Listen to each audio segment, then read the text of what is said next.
Selama dia pemilihan langsung, maka tidak ada yang namanya dinasti. Dinasti itu tunjuk langsung, bukan pemilihan langsung.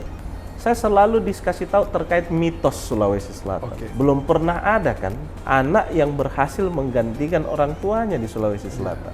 Dan alhamdulillah di Goa mematahkan mitos itu. Kalau ceritanya bisa pakai Demokrat, bukan Golkar, tidak boleh mendapatkan red carpet lah kira-kira. Iya. Tapi kalau kamu terpilih, berarti kamu dan timmu hebat.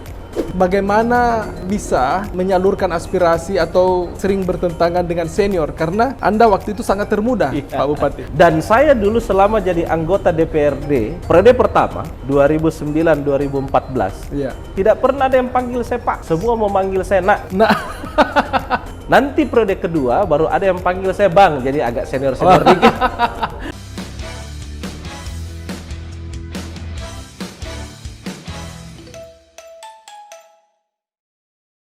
Halo sahabat UKI, bagaimana kabarnya hari ini? Saya harapkan semua pada sehat, bugar, dan tentu jangan lupa bahagia. Sahabat UKI, sosok yang satu ini sungguh fenomenal. Di usia 29 tahun, ketika itu 2015, dia adalah bupati termuda. Dan untuk menjadi bupati, dia melakukan hal yang luar biasa. Ketika itu, dia harus berhadapan dengan tantenya, yang juga mencalonkan diri menjadi bupati. Bukan melalui partai, tetapi jalur perseorangan. Siapa sosok yang luar biasa ini? Saya perkenalkan. Selamat Pak Bupati, sehat-sehat? Selamat Ki. Alhamdulillah. Alhamdulillah, Beliau, baik dan sehat. Alhamdulillah. Bapak Adnan Purita Iksan Yassin Limpo, Sarjana Hukum, Magister Hukum. Bagaimana kabar Pak? Baik, sehat-sehat ya? baik, Alhamdulillah. Pak Bupati, ini senang sekali saya bisa bertemu dengan Pak Bupati dan bisa mampir di studio UKI. Dan satu hal yang selalu saya tanyakan dalam diri saya, Pak Bupati, langkah yang fenomenal, sebutlah luar biasa begitu itu lahir dari arahan orang tua, Pak Iksan almarhum, ataukah dari keluarga besar Yassin Limpo, atau dari diri sendiri? Kalau berbicara awal, awal itu pasti didikan dari orang tua. Didikan bapak saya itu kan cukup keras dulu. Saya kan dulu dari SD itu sudah diwajibkan ikut pramuka. Mulai dari siaga, penggalang, penegak sampai dengan pandega. Tahun 1996 itu saya udah ikut Jambore Nasional. Di Cibubur. Karena waktu itu yang ditekankan oleh ayah saya adalah pendidikan karakter. Sempat protes juga Kak Uki. Karena semua teman-teman saya itu kan jalan-jalannya ke mall, pergi main-main. Dulu kan masih zaman yang namanya klub mobil, klub motor, drag race dan lain-lain. Itu teman-teman saya kumpulnya seperti itu. Sementara saya ini dikasih tidur di hutan, disuruh jurit malam, disuruh halang lintang dan lain-lain. Nah itu didikannya mulai dari SD. Sehingga sampai terbawa itu sampai dengan saya masuk ke dunia politik. Kalau kita berbicara tadi saya mengambil dapil di luar Kabupaten Goa itu berkat bapak saya. Karena waktu umur 22 tahun saya minta izin ke almarhum untuk maju sebagai calon legislatif. Kata-katanya cuma satu. Dia katakan, saya restui kau maju, tapi dengan satu syarat. Syaratnya adalah tidak boleh mengambil daerah pemilihan Kabupaten Goa. Kenapa alasannya itu? Alasannya adalah kalau saya terpilih atas kerja keras saya dan kinerja seluruh tim yang ada, semua orang mengatakan karena bapaknya bupati di Goa. Tapi kalau kamu ambil daerah pemilihan di luar Kabupaten Goa, kalau kamu gagal, jadikan pengalaman, karena usia saya waktu itu kan masih sangat muda, 22 tahun. Jadikan sebuah pengalaman. Tapi kalau kamu terpilih, berarti kamu dan timmu hebat. Luar biasa. Akhirnya saya didorong untuk maju daerah pemilihan Makassar. Dan alhamdulillah saya mendapatkan suara terbanyak waktu itu Kak Uki. 32.000. 32.000 ya? Tahun 2009, saya terpilih jadi anggota DPRD Provinsi Sulawesi Selatan. Iya. Paling muda, usia 23 tahun, Iya. belum menikah. Iya. Anak muda. Belum menikah dan meraih suara terbanyak. 32.000 masyarakat Makassar yang memilih saya waktu itu. Iya. Kalau ceritanya bisa pakai Demokrat, bukan Golkar, itu bagaimana lagi ceritanya? Itu lebih kepada pilihan. Pilihan. Kenapa pilihan? Karena dulu itu masih sistemnya nomor urut. Nomor urut. Cuma memang pada saat mau pelaksanaan pileg waktu itu, ada tiba-tiba putusan Mahkamah Konstitusi yang mengatakan suara terbanyak. Waktu itu saya ingat sekali almarhum bapak saya mengatakan bahwa kalau kamu masuk di Golkar, meskipun saya dengan Pak Sahrul ini pimpinan Golkar, kamu tetap harus ngantri seperti yang lain. Tidak boleh mendapatkan red carpet lah kira-kira. Iya. Kita kan tahu pendidikan politik yang ada di Golkar waktu itu kan senioritasnya kuat sekali. Kalau kita anak baru dalam tanda kutip yang tiba-tiba mau masuk langsung dapat nomor bagus kan nggak mungkin kau. Gitu. Jadi almarhum bapak saya bilang, sudah jangan di Golkar, cari partai yang lain aja. Nah, waktu itu yang memberikan tawaran saya yang baik adalah Partai Demokrat. Waktu itu ketuanya masih Pak Reza Ali. Memberikan tawaran, langsung saya dikasih nomor urut 2 untuk maju sebagai calon anggota DPRD provinsi, sehingga saya ambillah Partai Demokrat. Dan waktu itu kan ketokohan dari Pak Susilo Bambang Yudhoyono kuat sekali. Betul. Sehingga saya menetapkan bahwa maju melalui Partai Demokrat. Kalau kita cerita soal anggota DPRD termuda kan, itu kan bagaimana bisa menyalurkan aspirasi atau sering bertentangan dengan senior karena Anda waktu itu sangat termuda, Pak Bupati. Betul. Bagaimana menyalurkannya? Apalagi waktu itu kan gubernurnya Pak Sahrul. Bagaimana itu kalau ada kritikan-kritikan kepada pemerintah? Jadi dulu itu, waktu saya jadi anggota DPRD Provinsi Sulawesi Selatan termuda, usia termuda setelah saya itu umurnya 35 tahun waktu 35. Itu. Sementara Anda jauh sekali. 23 ya. Sementara saya waktu itu 23 tahun. 23 jadi tahun. Jauh sekali jaraknya.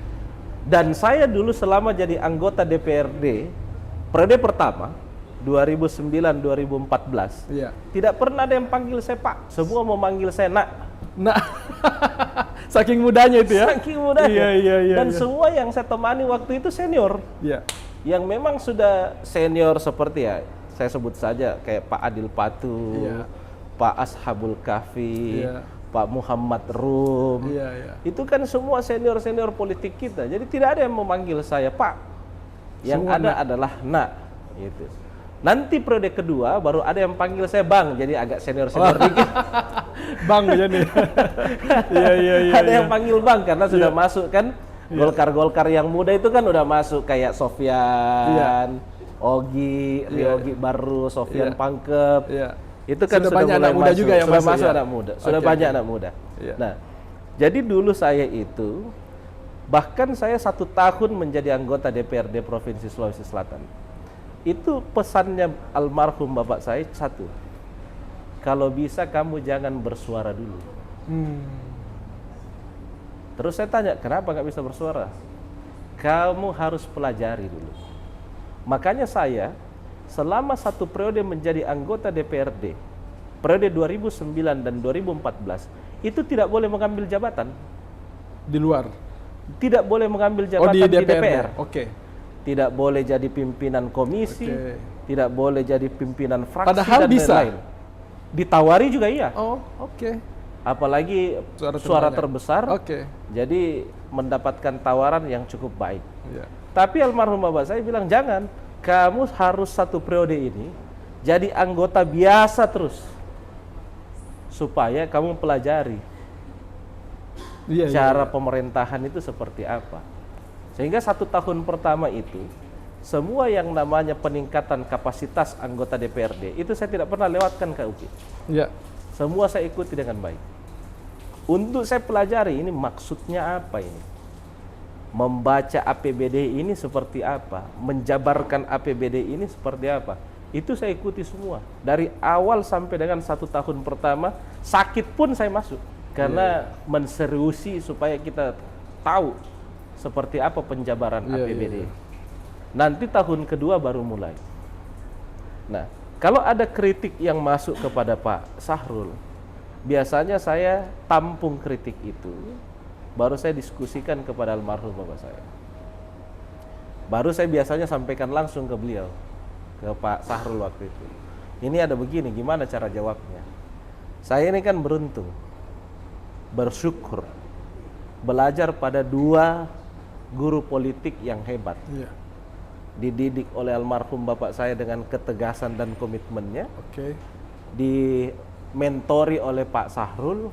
Yang punya pengalaman pemerintahan mulai dari lurah sampai dengan gubernur. Sekarang menteri. Jadi saya punya banyak sekali referensi apabila ada pertanyaan yang ingin dijawab. Jadi semua saya sampaikan. Tidak ada satupun yang tidak saya sampaikan. Supaya saya juga tahu apa jawaban daripada kritikan ini. Jadi dapat informasinya sebelum rapat ini? Iya, dapat informasinya sebelum rapat. Dapat bocoran. Bahkan pada saat di rapat, pertanyaan-pertanyaan, kritikan-kritikan yang berkembang pada saat rapat, itu juga saya biasanya tampung. Saya itu kan dulu, setiap minggu itu minimal 1 kali nongkrong begini sama bapak saya. Ngopi, kita ngobrol apa dan segala macam. Nah, semua yang saya tampung itu saya tanya. Ketika ada kesempatan saya ketemu dengan Pak Sahrul waktu itu, di baik acara keluarga maupun di acara kita lagi santai-santai, itu biasanya saya sampaikan. Ini ada yang bertanya seperti ini, cara jawabnya apa ini? Atau jawabannya apa ini kira-kira? Dan beliau langsung sampaikan. Jadi belajarnya bukan hanya teori, langsung praktek. Langsung prakteknya. 5 tahun itu, cukup lama. Alhamdulillah. Itulah pengalaman saya untuk jadi bupati. Betul. Dan sekarang kita tahu Pak Adnan sudah masuk periode kedua bupati. Tentu ketika baru pertama kali kan sempat melakukan judicial review judicial review karena seorang anak bupati tidak boleh calonkan diri menjadi bupati. Ada pasal dinasti waktu itu. Bagaimana ceritanya dulu itu? Jadi kan dulu ada pasal dinasti yang melarang saya dan seluruh keluarga pejabat yang mau maju harus diberikan jeda 1 periode. Saya gugatlah di Mahkamah Konstitusi. Kenapa? Karena menurut saya ini mengkebiri asas berdemokrasi. Undang-undang jelas mengatakan setiap warga negara berhak untuk memilih dan dipilih. Artinya setiap warga negara itu tidak membeda-bedakan antara anaknya si A, anaknya si B, anaknya si C. Anaknya profesor dengan pemulung juga sama. Karena berbicara setiap warga negara. Samalah ketika dulu dideklarasikan program terkait pendidikan gratis. Orang kan mengatakan masa anaknya tukang becak dengan anaknya profesor mendapatkan hak yang sama, pendidikannya gratis. Tapi kan sekali lagi, undang-undang mengatakan setiap warga negara tanpa membeda-bedakan. Itu dia yang menjadi semangat saya menggugat di Mahkamah Konstitusi. Karena sekali lagi Kauki, kita ini kan tidak bisa memilih. Dilahirkan dari keluarganya siapa? Betul. Kalaupun kita lahir dari keluarganya keluarga Yassin Limpo, itu kan anugerah dari Tuhan yang Maha Kuasa. Kita tidak bisa memilih. Andai kan bisa milih kan mungkin saya bilang saya adiknya Pangeran Harry atau anaknya Raja Salman atau apakah gitu kira-kira. Tapi kita tidak bisa memilih. Oleh karena itu tidak boleh membatasi hak berdemokrasi setiap warga negara. Maka kita lakukanlah gugatan di Mahkamah Konstitusi untuk mengejar bahwa asas keadilan itu tadi.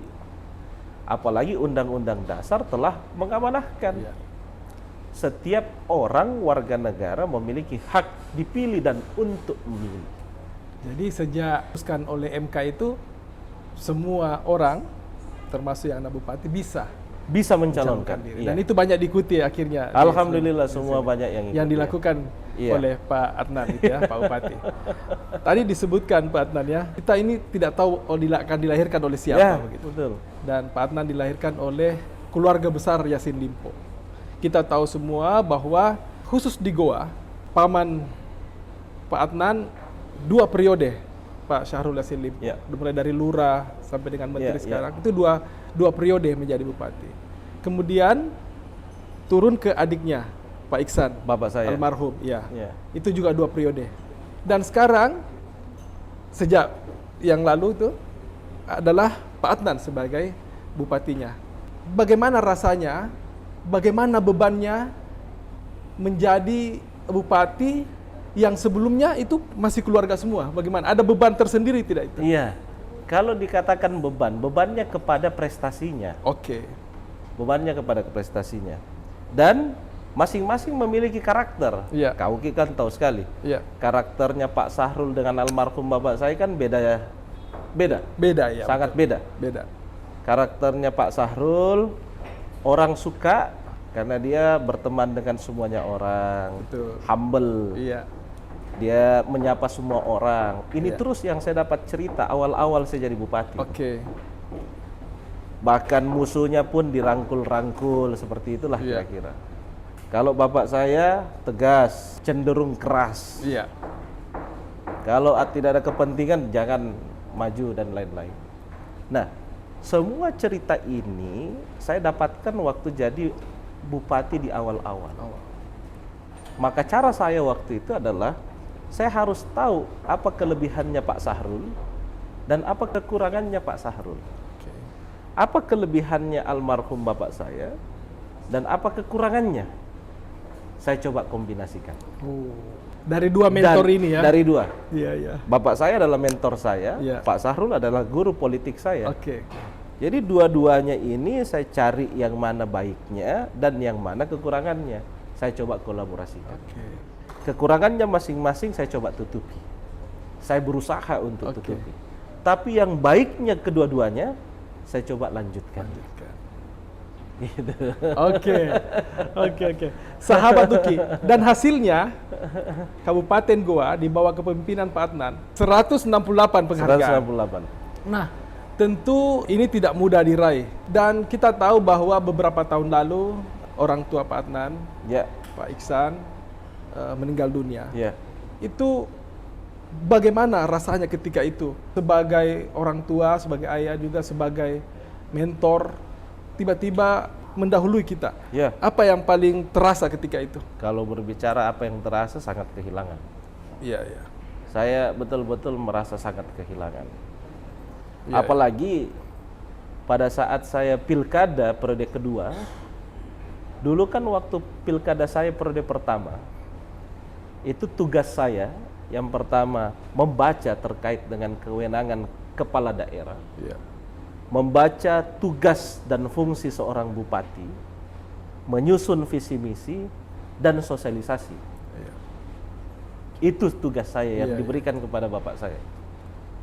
Tugasnya bapak saya waktu itu adalah strategi politik dan juga strategi dalam pemenangan. Sehingga saya tidak mengerti yang namanya strategi politik waktu itu. Strategi pemenangan pun saya tidak tahu. Apalagi berhadapan dengan tante saya sendiri kan waktu itu. Iya. Sehingga pada saat periode kedua saya mencalonkan sebagai bupati, ini saya kerja sendiri. Dibantu dengan keluarga saya. Ya, Ibu Tenri juga sudah membantu saya waktu itu. Pak Haris Yassin Limpo, Pak Irman Yassin Limpo, Ibu Nana Yassin Limpo, semuanya keluarga mendukung dan menyatu waktu itu, ditambah dengan semua orang-orang hebat, banyak di belakang layar yang membantu, sehingga saya merasakan betul menjalankan strategi politik, menjalankan strategi pemenangan itu dengan saya yang langsung terjun langsung. Padahal sebelumnya semuanya dikelola oleh almarhum bapak saya. Itu tentu saya merasa sangat kehilangan. Di samping itu saya kehilangan tempat diskusi waktu itu. Karena dulu kan setiap program yang saya ingin lahirkan, setiap program yang saya ingin jalankan, itu pasti saya berdiskusi dulu dengan almarhum. Dengan pengalamannya pemerintahan selama 10 tahun di Kabupaten Goa, yang mengetahui seluk-beluk dan karakter orang Goa, itu pasti saya akan diskusi. Nah, tetapi setelah beliau meninggal, itu saya kehilangan tempat diskusi. Betul-betul saya merasa kehilangan tempat diskusi. Ya mungkin itu juga hikmah yang saya ambil, saya disuruh belajar sendiri oleh Tuhan. Betul. Bahwa coba kau belajar sendiri, kau yang kaji sendiri, jangan terlalu berharap dan lain-lain, sehingga saya coba melakukan kajiannya secara sendiri. Meskipun itu saya kadang-kadang ke Pak Sahrul untuk meminta pandangan dari sudut pandangnya beliau seperti apa. Karena kadang-kadang ya sudut pandang daripada Pak Sahrul dan almarhum bapak saya ini berbeda. Kalau ini kita kasih contoh, ibaratnya kalau Pak Sahrul itu kalau bisa kita mengalah untuk menang, kenapa tidak? Prinsipnya dia. Tapi kalau bapak saya, kalau kita bisa menang dengan cara berhadapan, kenapa nggak berhadapan?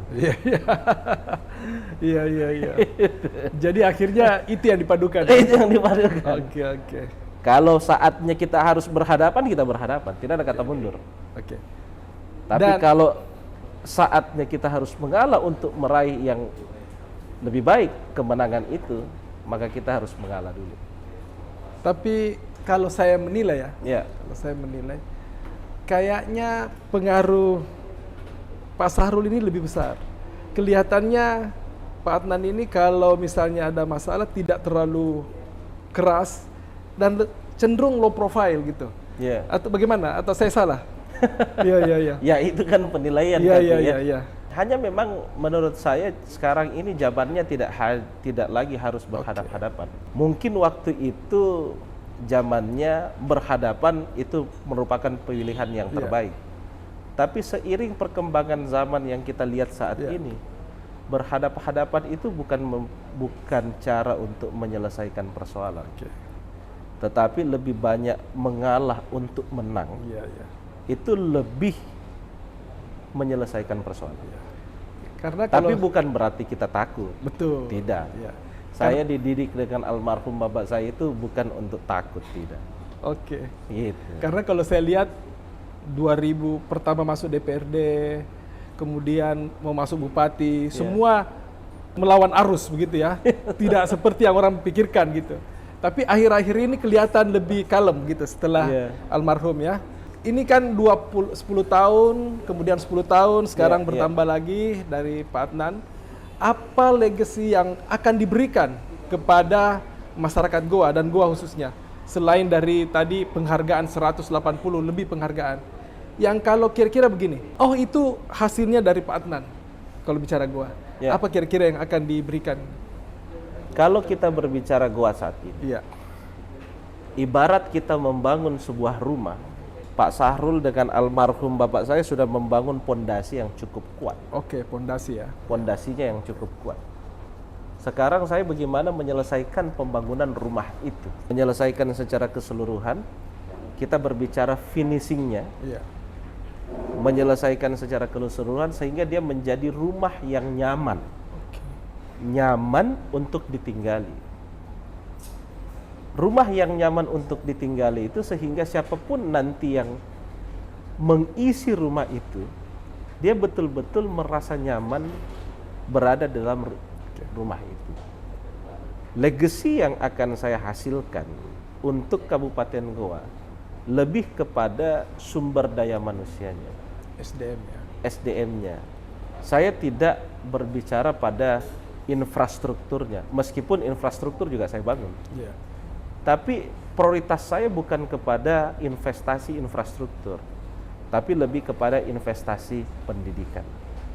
Yang pertama, Kak Uki, saya kemarin sudah melaunching program Mahasantri. Mahasantri, Alhamdulillah ini yang pertama di Indonesia. Kenapa saya katakan Mahasantri? Karena ini untuk memperkuat program satu penghafal Al-Quran setiap desa dan kelurahan. Itu nanti, ini sudah selesai, sekarang sudah jalan. rumah tahfiz itu nanti yang menghimpun utusan dari setiap desa dan kelurahan untuk menjadi penghafal Al-Quran. Setelah mau berjalan rumah tahfiz ini, saya ketemu dengan Pak Rektor UIN Alauddin Makassar, Prof. Hamdam Johanis. Kita kerjasama. Setelah kerjasama, kita munculkanlah sebuah ide baru. Itulah yang disebut dengan Mahasantri. Kenapa dikatakan Mahasantri? Karena anak-anak ini nanti menghafal Al-Quran selama 3 tahun. Menghafal Al-Quran selama 3 tahun. Setelah dia selesai menghafal Al-Quran 3 tahun, dia akan mengambil 1 semester di UIN Alauddin Makassar, mengambil mata kuliah yang berkorelasi dengan hafalannya. Setelah itu dia KKN dan skripsi. Setelah KKN dan skripsi, dia akan lulus terdaftar sebagai mahasiswa UIN Alauddin Makassar, mendapatkan gelar dan ijazah dari UIN Alauddin Makassar. Ini target kita adalah setiap dusun dan lingkungan yang ada di Kabupaten Goa itu minimal memiliki 1 penghafal Al-Quran. Dan apabila program ini dilanjutkan oleh pelanjut saya setelah saya, maka ini bukan hanya untuk kebaikan dunia, ini juga menjadi kebaikan akhirat, karena ini akan menjadi amal jariah bagi siapapun yang ada di dalamnya, yang menjalankan ini. Dan ini memakai dana desa dan dana kelurahan, Kauki. Karena kepala desa dan lurah kita libatkan untuk ini, supaya ini bagi-bagi amal. Mushaf rumah tahfiz Quran itu semua sumbangan dari para kepala dinas, kepala badan, kepala bagian, dan juga camat. Supaya semua mushaf yang dibaca oleh calon penghafal Al-Quran ini sumbangan dari para pimpinan SKPD yang ada di Kabupaten Goa. Jadi kita bagi-bagi amalnya ini.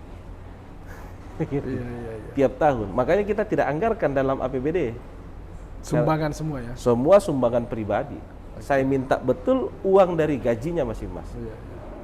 Supaya dia menyumbang. Itu. Kedua, kemarin pada saat hari jadi Goa tanggal 17 November, saya melaunching program 1 sarjana, 1 desa, 1 kelurahan. Anak-anak berprestasi yang ada di desa dan kelurahan yang ingin berkuliah di Makassar saja, tidak keluar Sulawesi Selatan, yang berprestasi ini dibiayai memakai dana desa dan dana kelurahan. Jadi dana desa dan dana kelurahannya membiayai.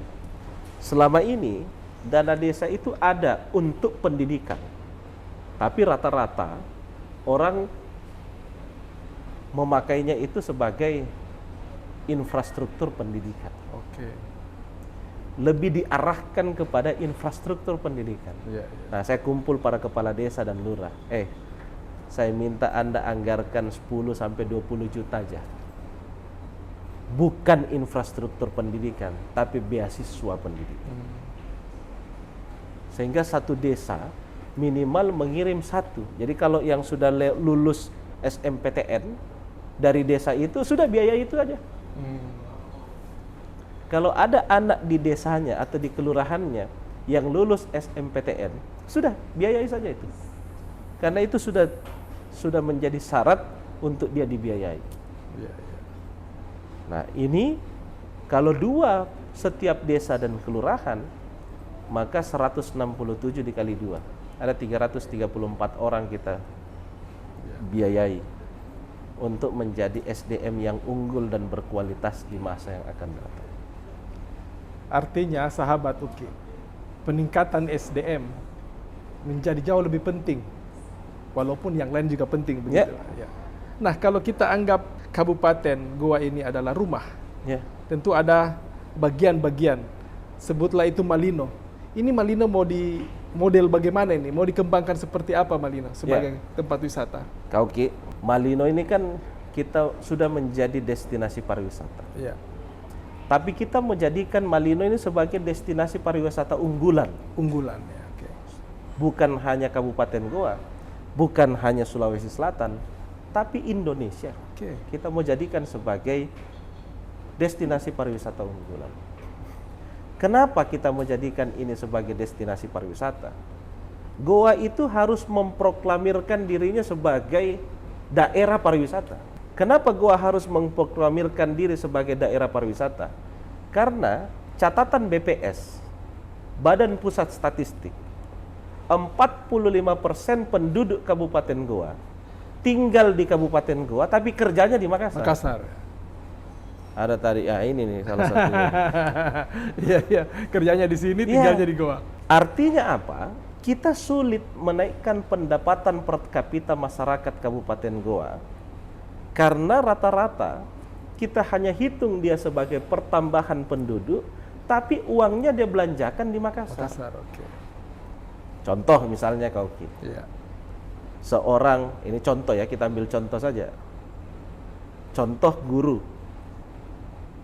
Setelah sholat subuh berangkat ke tempat kerja. Sarapan di Makassar. Iya. Kerjanya Makassar. Aktivitas Makassar. Makan siang Makassar. Nongkrong di Makassar. Nanti mau tidur baru kembali ke Kabupaten Goa. Iya. Secara PDRB, pendapatan regional domestik bruto, Iya. dia tidak memberikan kontribusi sama sekali kepada kita. Iya. Tapi pembagiannya untuk menghitung pendapatan per kapita, itu kan rumus pendapatan per kapita PDRB dibagi jumlah penduduk sama dengan pendapatan per kapita. Oke. Nah ini PDRB-nya rendah sekali karena uangnya dia belanjakan di Makassar. Ini kan ilmu statistik ini kan. Iya. Tapi jumlah penduduknya sebagai pembagi besar. Oke. Nah, maka kita harus mencari cara bagaimana orang 45% ini kembali ke Kabupaten Goa dan membelanjakan uangnya di Kabupaten Goa. Iya. Bahkan target kita bukan hanya 45% ini, tapi penduduk di luar daripada ini itu juga bisa kita tarik untuk bisa datang, sehingga menutupi hari Senin sampai dengan Jumat orang Goa yang membelanjakan uangnya di luar Kabupaten Goa. Oke. Kita tidak bisa menyaingi Makassar hari Senin sampai dengan hari Jumat. Kenapa? Karena semua pusatnya di sini. Pusat pemerintahan di sini, pusat bisnis di sini, pusat industri ada di sini. Sehingga kita harus menciptakan satu hari untuk orang datang ke Kabupaten Goa bersama dengan keluarga, sahabat-sahabat, dan membelanjakan uangnya di Kabupaten Goa. Satu-satunya cara yang bisa melakukan itu adalah pariwisata. Malino ini mau dijadikan destinasi pariwisata unggulan. Tahun depan 2 investasi besar sudah diresmikan di Malino. Yang pertama Cimory. Oh, Cimory, oke. Jadi kalau selama ini kita mau ke Cimory harus ke Bogor. Iya. Nanti tidak usah jauh-jauh. Cukup datang ke Kabupaten Goa, sudah ada di Kabupaten Goa. Cimory ya, Cimory. Oke. Yang kedua ada Malino Green Hills. Kalau kita mau parah layang, mau ATV. Tahun depan ini sudah. Tahun depan insya Allah semuanya sudah diresmikan. Oke. Sambil minum Pak Bupati. Alhamdulillah. Jadi memang kita mau jadikan sebagai destinasi pariwisata unggulan. Oke. Pak Bupati, ini program nasional seperti stunting itu bagaimana di Goa? Ya, Kabupaten Goa dengan penduduk yang cukup besar, angka stuntingnya masih tinggi. Oke. Namun memang sekarang kita menggandeng ibu-ibu PKK karena dia sampai ke tingkat posyandu. Kita gandeng Persit, ibu-ibu Persit, istri Pak Dandim dan seluruh jajaran Kodim, gandeng ibu-ibu Bayangkari, istri Kapolres bersama dengan seluruh jajaran. Ini kita mau melakukan perbaikan data. Melakukan perbaikan data terlebih dahulu untuk mengecek apakah betul valid sesuai dengan ada yang di lapangan. Khusus untuk stunting, ini kita masih berbicara perbaikan data.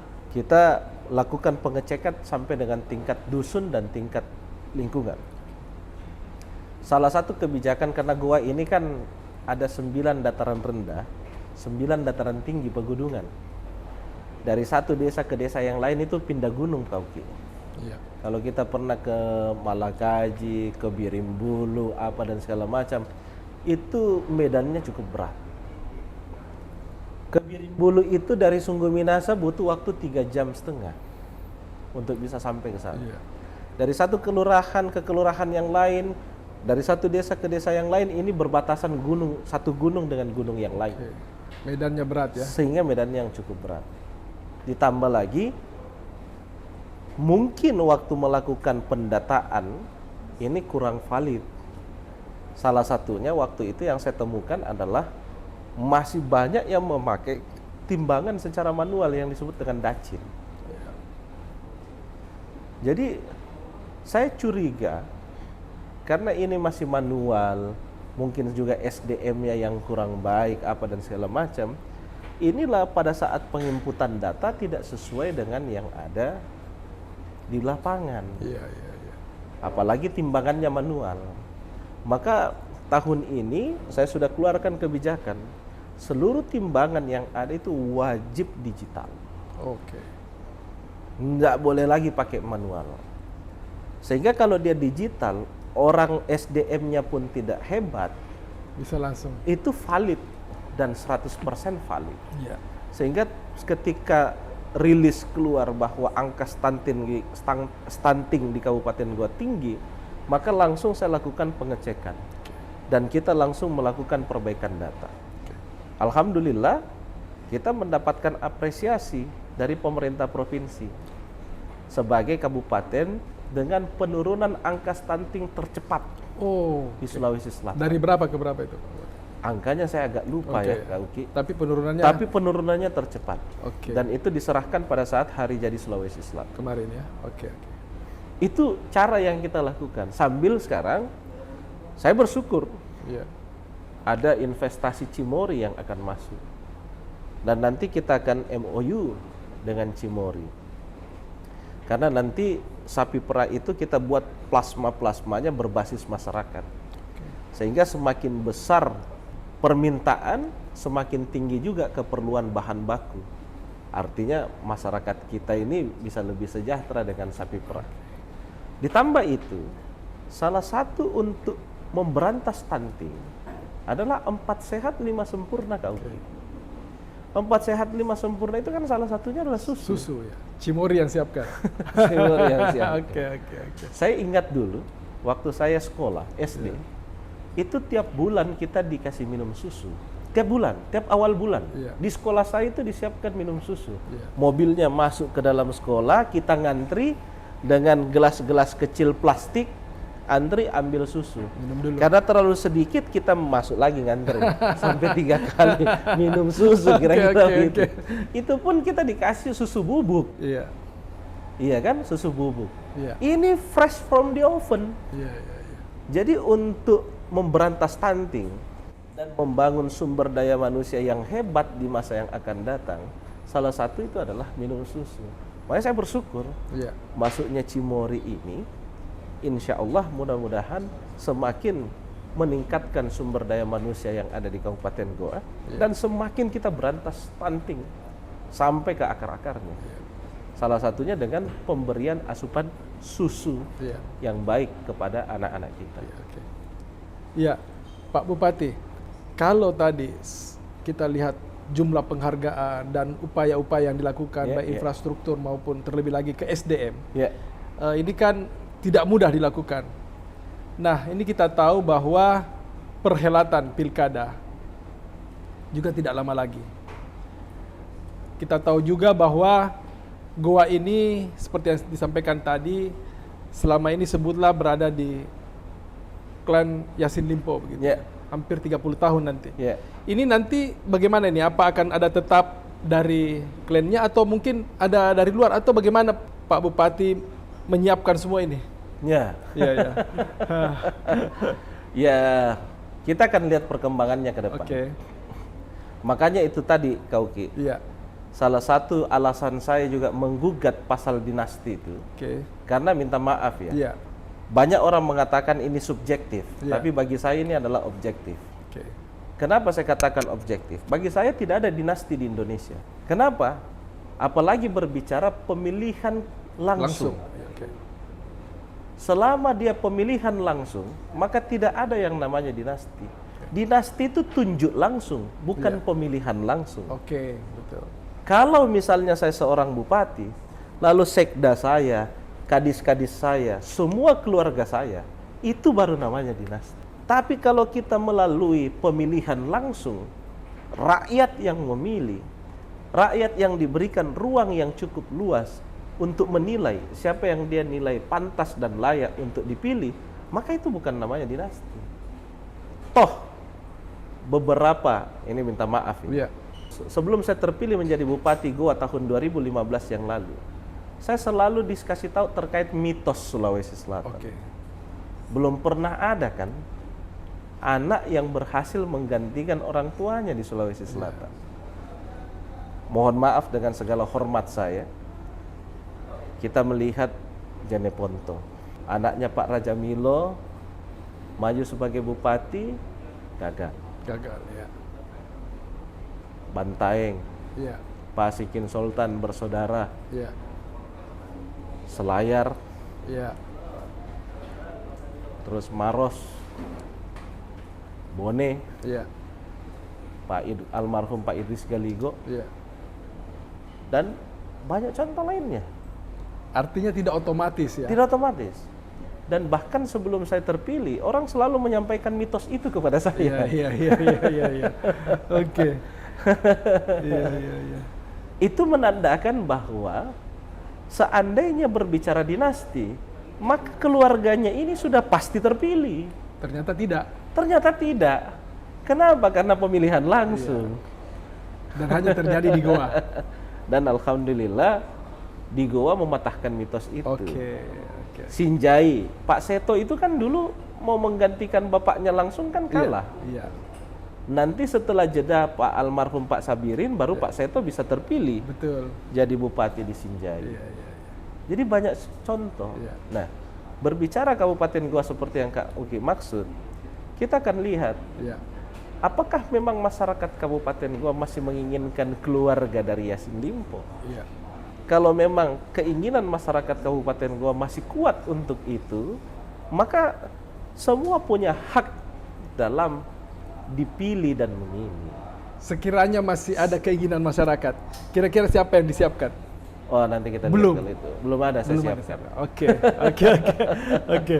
Tapi kalau di luar dari keluarga sudah banyak yang mau maju. Iya. Sudah banyak yang mau maju. Betul. Dan saya lihat sudah banyak gambarnya. Dan mereka semua adalah orang-orang yang hebat. Putra-putri terbaik Kabupaten Goa. Walaupun bukan tidak mungkin akan ada calon dari keluarga Yassin Limpo. Bukan tidak mungkin. Bukan tidak mungkin, iya. Bukan tidak mungkin. Mungkin saja. Mungkin saja. Tergantung karena ini pemilihan langsung kan? Karena itu pemilihan langsung. Tergantung masyarakat masih menginginkan atau tidak. Ya. Itu kunci jawabannya. Kuncinya di situ. Oke, sahabat Uki. Ada hal yang menarik. Kita tahu tahun depan 2023 aksi-aksi politik sudah mulai berlangsung untuk 2024. Dan banyak yang menyebut bahwa untuk pilkada di Sulawesi Selatan, salah satu calon yang paling kuat, apakah dia gubernur ataupun dia wakil, itu adalah Bapak Adnan, Pak Bupati. Nah, ini perlu kita tanyakan. Kira-kira 2024 ini beliau mau maju di pilkada atau mau di DPRD misalnya? Kita dengarkan langsung saja. Silakan Pak Bupati. Berbicara pilkada 2024. Karena dia didahului dengan pemilihan presiden dan pemilihan legislatif. Betul. Maka saya tidak ingin terburu-buru. Setelah pemilihan presiden dan setelah pemilihan legislatif, baru saya mengambil keputusan. Apakah maju di pilkada Sulsel? Apakah maju atau tidak? Iya. Apa tidak terlambat untuk persiapannya seandainya akan maju? Kalau berbicara rezeki itu Kauki, tidak akan mungkin tertukar. Oke. Jadi untuk sebutlah karena duluan pilpres kemudian legislatif ya. Untuk legislatif bagaimana? Ada perencanaan untuk maju? Kalau legislatif selama aturannya wajib mengundurkan diri, saya mungkin tidak akan maju legislatif karena saya tidak ingin mengecewakan masyarakat Kabupaten Goa. Mantap. Meskipun kalau menghitung saya mengundurkan diri, itu masa jabatan saya sisa 1,5 tahun. Betul. Tapi saya tidak ingin mengecewakan karena saya kemarin dipilih 91,22%. Suara terbanyak ya? Suara tertinggi di pilkada. 98% lebih ya? Partisipasi pemilih 80%, saya mencapai 91,22%. 91? Ya. Oh, oke. Saya tidak ingin mengecewakan 91,22%. Iya. 91,22%. Hanya karena hasrat politik saya. Oke. Lebih bagus saya tuntaskan aja sebagai bupati. Kalau harus mundur. Pertanyaannya, kalau tidak harus mundur bagaimana? Kalau tidak harus mundur, kan berakhirnya juga 2025. Oke. Saya ini kan nanti berakhir pada saat pejabat yang baru dilantik. Oke. Jadi seiring sejalan seperti itu saja. Iya. Tidak ada yang dikecewakan. Iya. Tapi kalau harus mengundurkan diri, tahun depan saya sudah harus mundur, Kak Uki. Iya. Pada saat DCS bulan Mei, saya harus mundur. Iya. Kalau masa jabatan saya sampai awal 2025 karena pejabat yang baru dilantik nanti awal 2025, maka hampir 2 tahun saya meninggalkan masyarakat Kabupaten Goa.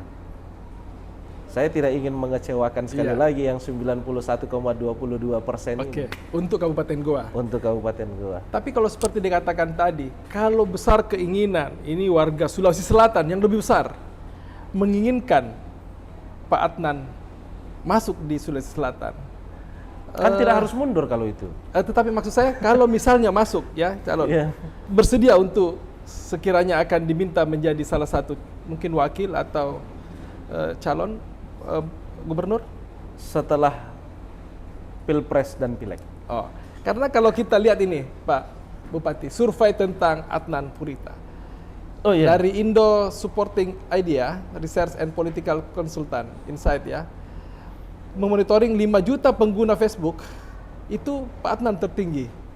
Ya, 28,32 ya, tertinggi. Kemudian percakapan terkait Pilgub, Pak Adnan juga berada kedua ya, 22,15%.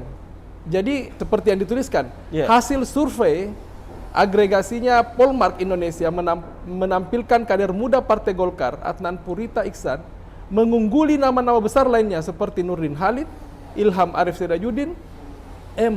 Ramdan Pomanto, Rusdi Mase, dan Taufan Pawe. Ini Polmark Indonesia. Bagaimana melihat ini? Ini kan ada keinginan besar untuk maju di Pilkada Sulawesi Selatan. Iya. Tertarik atau bagaimana? Saya baru lihat ini. Oh. Oke, bagaimana? Ini terima kasih. Ya. Intinya saya berterima kasih. Dorongan itu merupakan sebuah penyemangat bagi saya. Dorongan itu merupakan sebuah amanah bagi saya. Namun saya sekali lagi tidak ingin terburu-buru dalam mengambil sebuah keputusan. Maju di pilkada itu kan harus mempertimbangkan seluruh aspek yang ada. Dan saya akan mempertimbangkan seluruh aspek yang ada setelah pemilihan presiden dan juga pemilihan legislatif. Kalau dikatakan apakah terlambat atau ketinggalan, bagi saya tidak. Karena sekali lagi rezeki itu tidak akan mungkin tertukar. Dan kalau kita sudah ditentukan rezekinya kemana, maka pasti kita akan raih. Tapi kata orang kalau rezeki itu harus dicari, diambil, diburu. Kalau saya takutnya dipatok ayam. Kalau saya dijalani aja. Dijalani saja, Nggak usah diburu. Karena sudah ditentukan. Kita sisa jalani saja. Mantap Pak Bupati. Alhamdulillah. Oke. Sahabat Uki, suatu ketika saya naik pesawat, sebutlah Garuda. Dan saya menjadi tidak enak hati karena saya berada di depan, sementara beliau Bupati duduk di belakang. Saya tanyakan, kenapa duduk di belakang Pak Bupati? Sebagai seorang Bupati kan jatahnya di depan. Ini waktu pandemi. Dan dia memberikan jawaban kepada saya. Tapi sahabat Uki perlu mendengarkan jawaban ini. Bagaimana jawabannya Pak Bupati? selama pandemi COVID-19 itu, saya tidak pernah makan di pesawat. Karena hasil studi, itu salah satu penularan tertinggi kan berada di pesawat waktu itu. Jadi saya tidak pernah makan di pesawat. Bahkan minum pun, itu biasanya setelah turun dari pesawat. Jadi selama di pesawat itu saya hanya duduk saja. Kalau saya tidak makan dan tidak minum di pesawat, buat apa duduk di bisnis? Lebih bagus duduk di ekonomi, toh juga sampainya juga sama. Iya. Kita mau di bisnis itu kan karena pelayanannya. Sama sampai dengan sekarang saya, kalau bukan jam makan, itu saya nggak duduk di bisnis. Udahlah, saya di ekonomi saja. Toh juga kan saya tidak makan, saya hanya minum saja. Kalau misalnya jam makan, saya harus makan, biasanya saya memilih bisnis. Supaya setelah makan di pesawat, langsung beraktivitas. Baik di Makassar, di Sulawesi Goa, atau di Jakarta, dimanapun. Sehingga kita tidak perlu singgah lagi ke satu tempat untuk makan. Kita bisa langsung ke acara kerja dan langsung kerja. Sahabat Uki, tadi beliau baru saja mendarat di Makassar dari Jakarta dan menyelesaikan acaranya di Makassar seperti saat ini dan akan kembali ke Goa. Tapi sebelum ke sini beliau menjemput anaknya di sekolah. Ini hal yang menarik bagi saya, seorang yang sangat sibuk ke Jakarta, ke daerah, ke kampung-kampung, tapi masih sempat juga menjemput anak di sekolah. Mungkin ada gambarnya nanti. Jadi menjemput anak di sekolah ini sudah jadi rutinitas dan bagaimana? Ini seperti ini kita lihat nih ya. Keluarga beliau dengan 2 anak ya? 2 anak. Kaila Kinanti Naryama Adnan dan Arya Mahadika Nalendra Adnan. Dari Ibu Priska Paramita yang lahir di Surabaya gitu. Bagaimana kedekatan? Kalau nama anak saya yang perempuan, saya yang kasih nama. Yang perempuan, Nama anak saya yang laki-laki, istri saya yang kasih nama. Oh, begitu dibolak-balik ya. Biar lebih dekat masing-masing. Kaila Kinanti Naryama Adnan itu artinya adalah pemimpin perempuan yang suaranya meneduhkan hati semua orang. Masya Allah. Kaila. Ya, kalau Arya Mahadika? Arya Mahadika Nalendra Adnan itu artinya anak laki-laki yang ini kan agak jauh ini, Nalendra Adnan. Nalendra ini agak jauh. Iya. Saya agak lupa artinya ya kalau Arya ya. Karena yang berikan Kaila ini bapaknya langsung ya. Kalau Kaila saya ingat betul karena saya yang kasih nama. Oke, sip. Kalau Arya ibunya yang kasih nama. Harus ada Nalendranya karena kan istri saya Solo. Solo ya. Oke. Sulawesi. Solo mendapatkan Sulawesi. Oke. Nah, bagaimana kedekatan dengan anak-anak dan istri? Khususnya dalam kesibukan sehari-hari. Saya menjemput karena kan kemarin saya meninggalkan Goa itu 5 hari. 5 hari 4 malam karena saya ke Semarang. Kemarin ada launching Desa Anti Korupsi oleh Komisi Pemberantasan Korupsi. Dia mengambil percontohan di 10 kabupaten. Alhamdulillah salah satunya Kabupaten Goa. Alhamdulillah. Jadi saya diminta menghadiri launchingnya di Semarang. Jadi saya ke Semarang, dari Semarang lanjut Jakarta, menyelesaikan dan menghadiri beberapa acara sehingga 5 hari saya di Jakarta. Pulang, saya langsung melayat. Ibunda dari Pak Safruddin meninggal, mantan Wakapolri kita, Pak Menpan RB juga. Kita melayat. Setelah melayat, saya menuju ke acara. Menuju ke acara lewat sekolahnya anak saya. Terus saya tanya, jam berapa pulang Kaila? Jam 2:30. Wah, ini sisa 10 menit lagi. Akhirnya saya jemputlah. Saya jemput Kaila, terus saya tanya, Arya mana? Arya sudah pulang duluan karena tadi dia special day. Satu sekolah sama. Akhirnya sudah pulang duluan, saya jemputlah Kaila. Sampai di rumah makan malam, Arya tanya, "Papa jemput Kaila, berarti besok saya dijemput." Gitu. Kenapa dia harus dijemput? Ya karena harus adil. Sayangnya besoknya saya tidak bisa jemput. Karena kesibukan.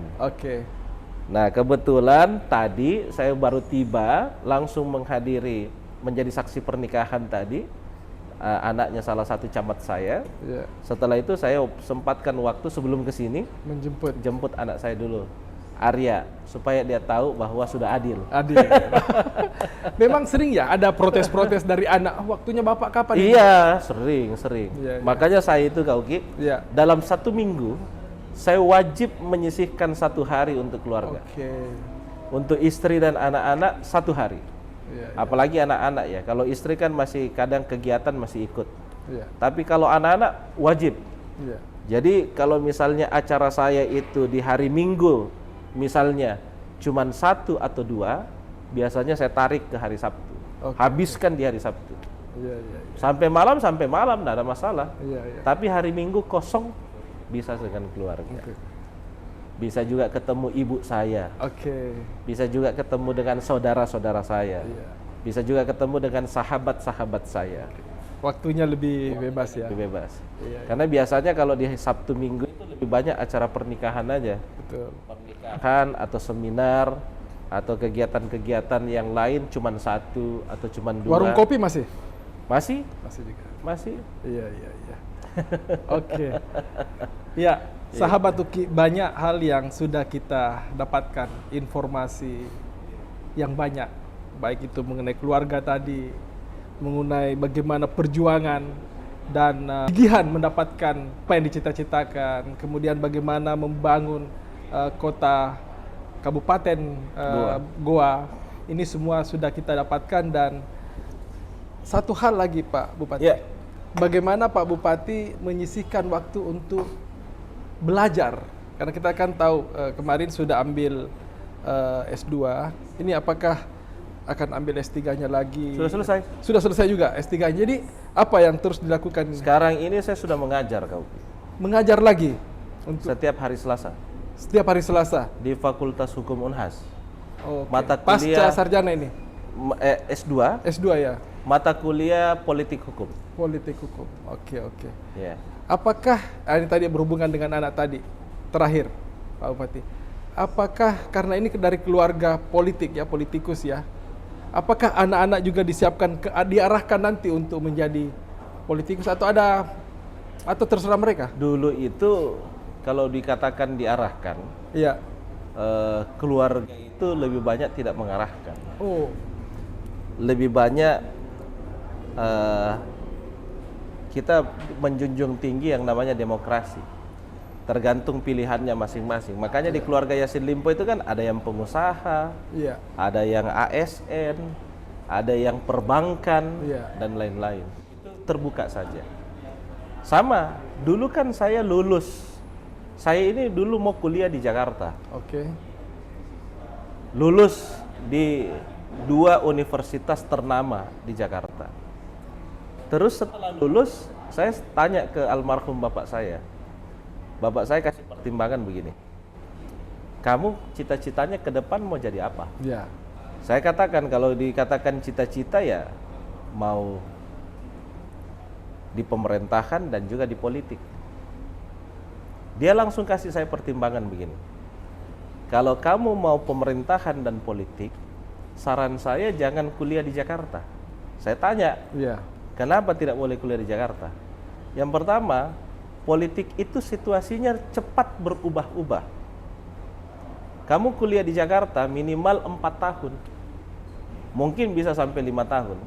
5 tahun kamu tinggalin Sulawesi Selatan, situasi politiknya udah berubah. Dan belum tentu kau bisa menyesuaikan. Apalagi politik bisa dengan cepat berubah-ubah. Yang kedua, kalau kamu kuliah di Jakarta, budaya timur dengan budaya sana agak berbeda. Jangan sampai kamu sosialisasi di masyarakat, budaya yang di sana kamu kebanyakan terima dengan budayanya beda. Kulturnya beda. Jadi kalau kamu punya keinginan politik dan pemerintahan, saran saya kuliahnya di sini saja. Dari situ langsung saya putuskan, sudah saya kuliah di Unhas saja. Itu hasil dari mentor almarhum Pak Iksan Yassin Limpo. Oke, Pak Bupati. Terima kasih banyak sudah datang di studio Uki, dan mudah-mudahan sahabat Uki bisa mengambil manfaat dari bincang-bincang saya dengan Pak Bupati. Terima kasih Pak Bupati. Terima kasih, Oki. Sukses selalu. Amin. Sukses, Ki. Sehat, sukses selalu. Silakan.